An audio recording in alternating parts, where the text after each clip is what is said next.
next on AM 1480 WLEA, the Newsmaker Show. Here's Brian O'Neill. Glad to welcome this morning Hornell Mayor John Buckley. Mr. Mayor, thanks for calling in. Hey, thanks for having me on, Brian. It's a gorgeous day out there. Yeah, it is nice out there. And, all right, first up, I'd like to ask you about Cornell Streets there, Mayor Buckley. How are things coming along? Oh, they're coming along great. The company that we had come in, Dalrymple, they did a fabulous job. They're actually a full month ahead of schedule. Main Street and Seneca Street, as you drive down, you'll notice the brand new blacktop. They've got it all striped up on Main Street. Still some work to do on Seneca. But yeah, the full month ahead of schedule. They weren't actually slated to finish until the first week in July. So they were really hustling out there. I think they had a conservative time frame. They built in some extra time for rain days and things that would go wrong. But they pretty much flew through it, and it's a good thing. It had us scrambling because we actually had to pull resources in the DPW off other jobs that they were doing just to accommodate their fast-track schedule, because we had to make sure that the DIs and the manhole covers were all level. And typically we'd have a little extra time to do that, but because of their accelerated schedule, we had to deploy all available assets and resources to Main and Seneca Streets to accommodate them. But that's a good thing. Seneca Street, that was kind of a wild day. We actually got about 2 hours notice before they were going to put the new blacktop on Seneca Street, so that kind of put us into scramble mode that day. It was an inconvenience for motorists, obviously, but the good thing is we got it over and done with, and we've got some brand new streets. Now our focus turns to some of the side streets. We just did Grand Street from Crosby on up to Fairview Ave.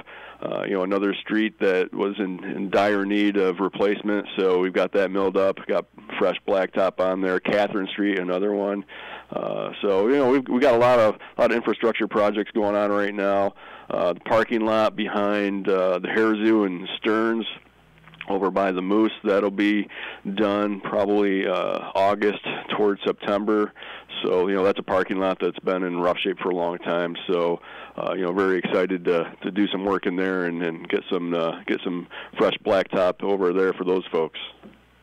Now you've got some bridge work coming up. When will that begin in Hornell?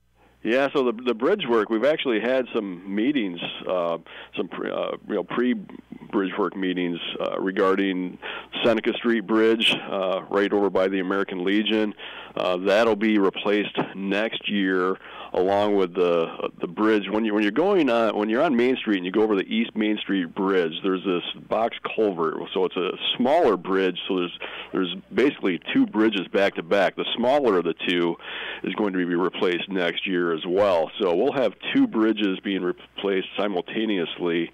But it's one of those Bridge New York programs where the state kicked in this money, and it's a good thing because we have all this aging infrastructure, not just here in Western New York, but all across the country. And New York State has been proactive in this regard, putting a big pool of money out there for municipalities to go after, and we're very fortunate enough to get these two bridges on that program. So so next year it'll be an inconvenience as far as the detours and everything goes, but the good thing is when you put these bridges in, you don't have to worry about them for another 60 or 70 years. So you and I will be long gone, Brian, by the time these bridges ever have to be replaced again. The following year in 2020, the Canasteel Street Bridge will be replaced, and we've begun some of the preliminary meetings and design and engineering on that. So that'll be exciting. That Canasteel Street Bridge has been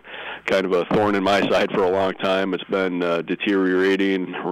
We've had to close the sidewalks. We've actually closed the bridge down once or twice to do some work underneath. But the good news is that we've got a plan for that. We're about 2 years out from it.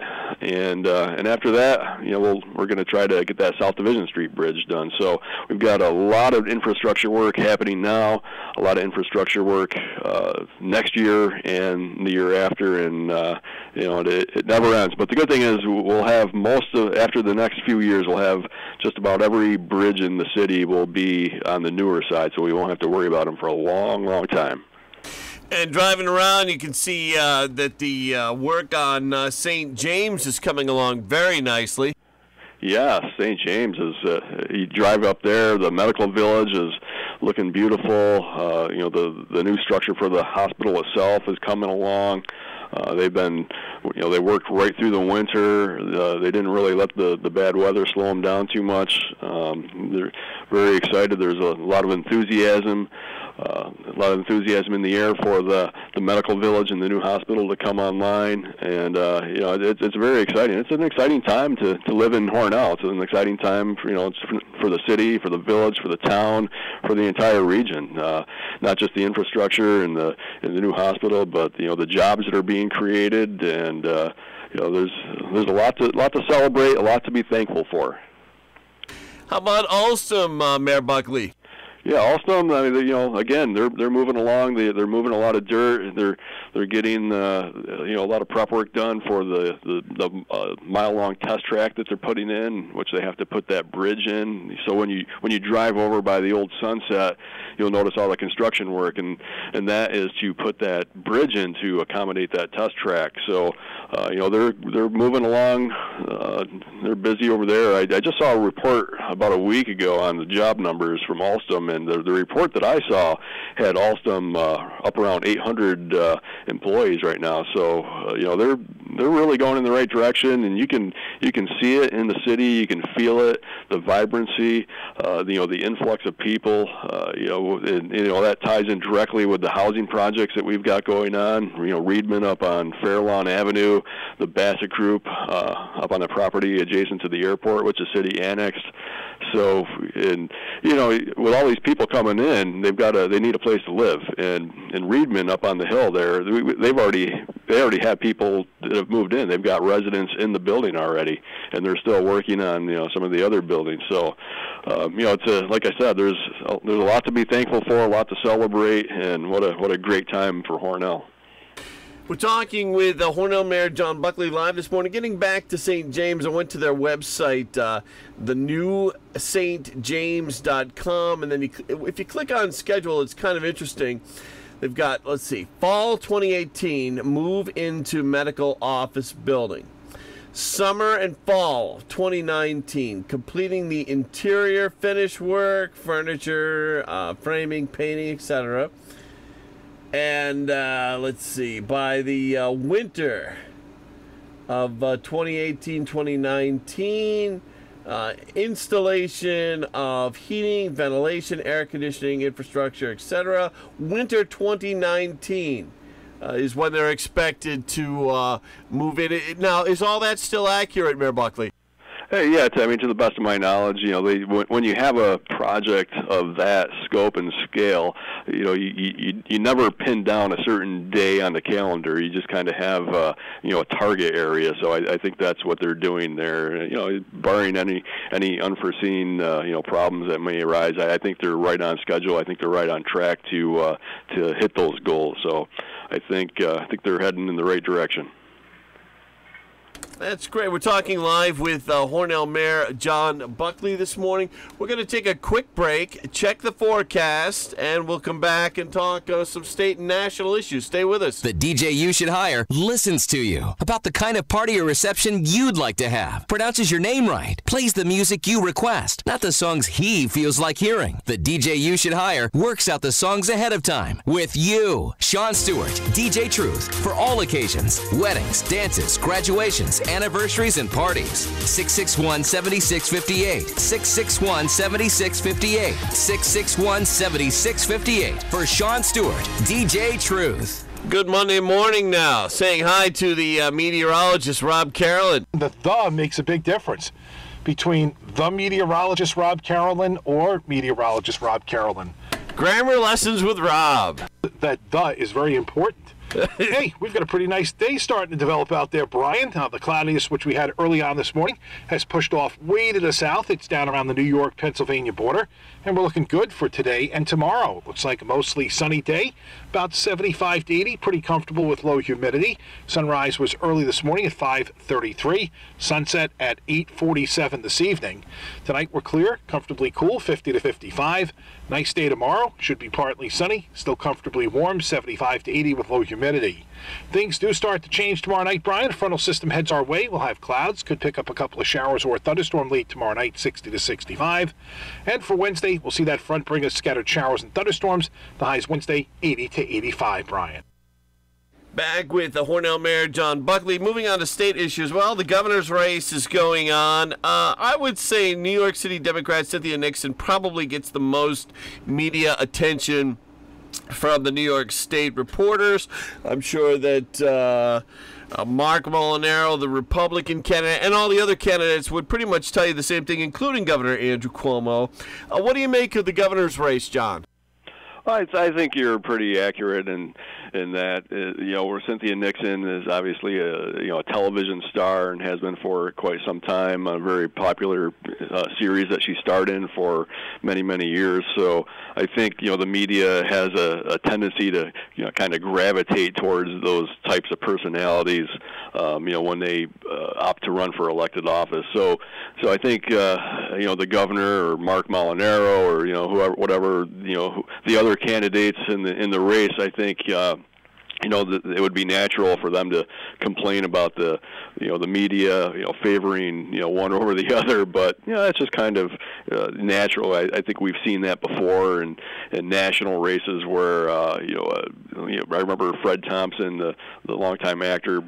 He was a senator for some time, pondered running for president, and he garnered a lot of attention at that time. And I think that's kind of a natural thing for the media to do. As far as the race itself goes, it's an interesting race.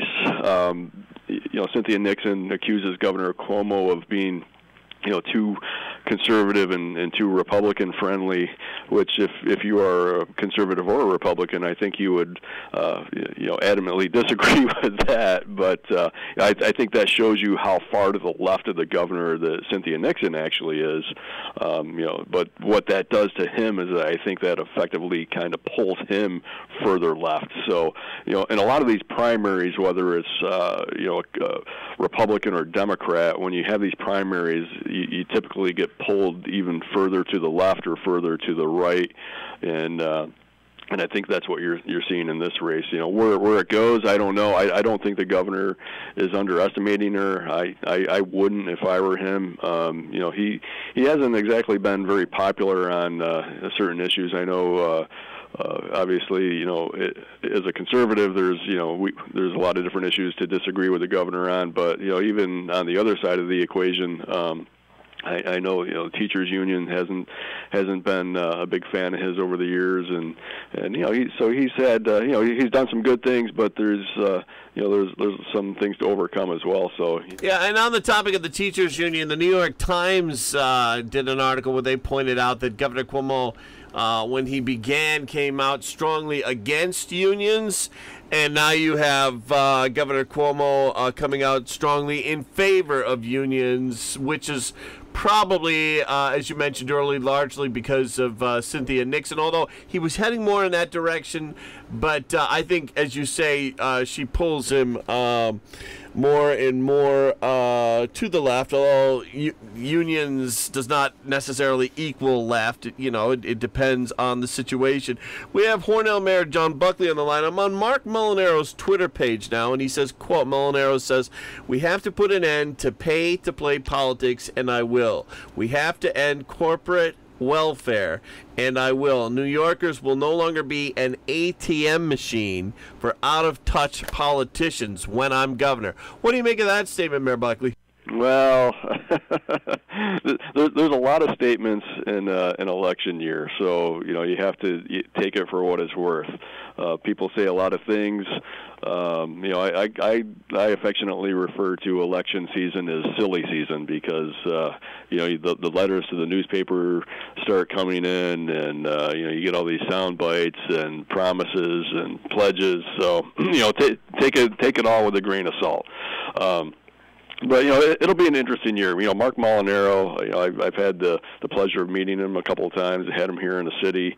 He's actually been here twice in the last year, and I think the world of Mark Molinaro. I think he's a dynamite candidate. He's got all the tools in the toolbox to be successful.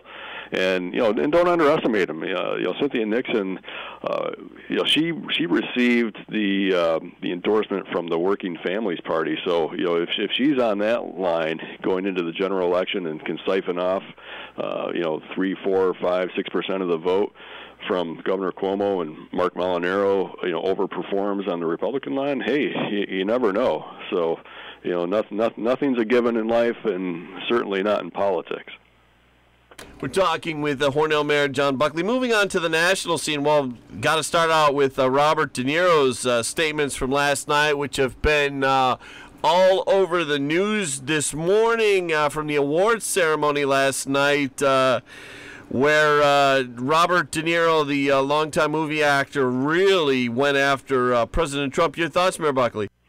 Yeah, I think it's just a classless act on De Niro's part, and say what you want about Trump. He's said and done a lot of things that I would never say or do. He's had his moments, but you don't respond to that the way that De Niro responded. It's just I think that's just below him. But I think that just kind of shows you where Hollywood is, and that the whole liberal mindset of Hollywood, the music industry. Television, movies, the whole thing. There's just that mindset. They think that they're smarter than everyone else, or the smartest people in the room.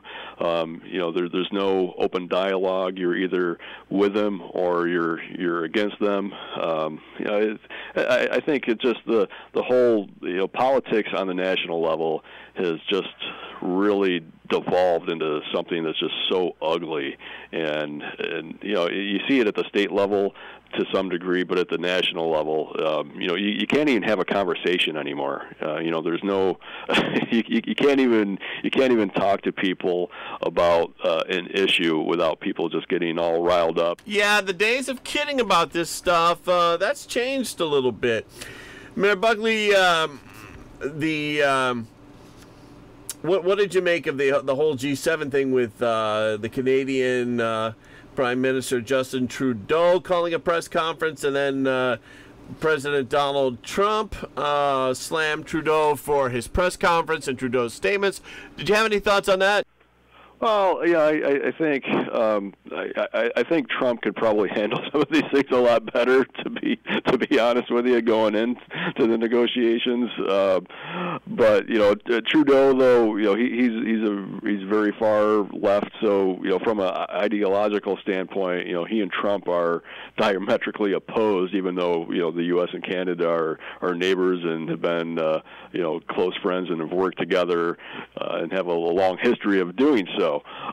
I think Trump kind of likes to take that shot over the bow, so to speak. A lot of times, it's kind of his first reaction, and then all of a sudden, they'll come in and they'll talk and they'll chat, and they'll come to some sort of agreement and sing "Kumbaya" or whatever. But I think Trump's initial reaction or the first thing that he does is take that shot over the bow, which obviously elicits a reaction from the other side. In this instance, the Canadian Prime Minister. But overall, when Trump talks about trade and the imbalance of trade, I think he's largely right, and the numbers back that up. But I will say, if you get past the personality of the president and you just look at the numbers, and you just look at the jobs that have been created, and you look at the GDP numbers, and you look at where the stock market is, and you look at the record low unemployment, and you look at the consumer confidence, which is at a record level. You look at all the